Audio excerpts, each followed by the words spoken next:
right, so we're going to be going over our peak cut, otherwise known as the peak light. So a couple years ago, we were asked so much by customers to have a light on the peak that we started doing this as a standard for every single job. So what our installers do is they'll take a full stick of track right on that factory seam.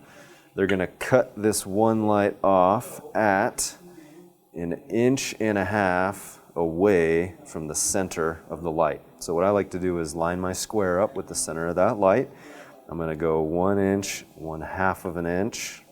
Okay. I'm going to mark this all the way across the track here. Both sides as well, matching my mark on the sides. Same thing for the third. All right. So now that I have this, show you another little trick here. I like to cut both sides of the track. And if I'm going to reuse the larger stick to my left, I'm simply going to bend the face of the track a couple times and that guy will snap off. Now if this isn't as clean as you want it, you can always trim it up a little bit.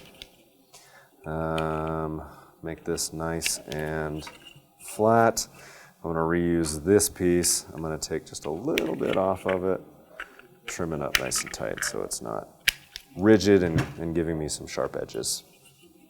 Okay, so now that I've got 1.5 inches from the center of the light on one side, I'm going to go 1.5 inches from the center of the light on the other side. So we'll do this backwards now. 1.5 inches right up to the center of the bulb there, mark right at my 1.5 inch point.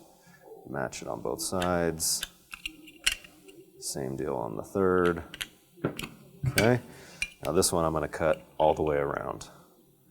Now this gets into your relief cuts. If I'm going to move my snips through the metal, I can't just cut the side and then move my snips. I need to make what's called a relief cut over here to my left. Bend this guy up. All this allows my snips to do is traverse the face of the track. This is going to come in handy a lot. Okay, flip this guy around, cut the other side of the track. Now I've got this nice little one light peak section that I'm going to put up to the very top of a gable. Coming down off of that piece, we need our old school peak cut. Now this peak cut can match the pitch of the roof line. If I take my pivot and move it to say let's go with a steep roof. We'll go with like a 10-12. We'll go with a 10-10. So I've got a 10-10 pitch here. Move that guy down.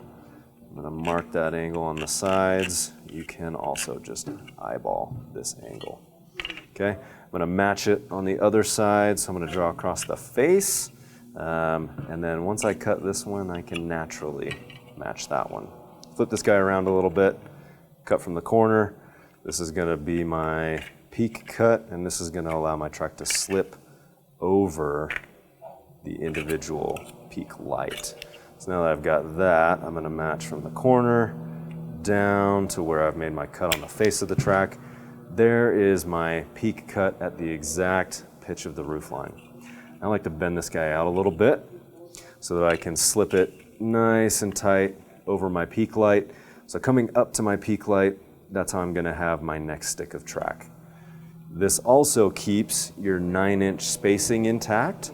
So if I reuse the stick that I cut the peak light out of, I now have 9 inches from the peak down to the next light.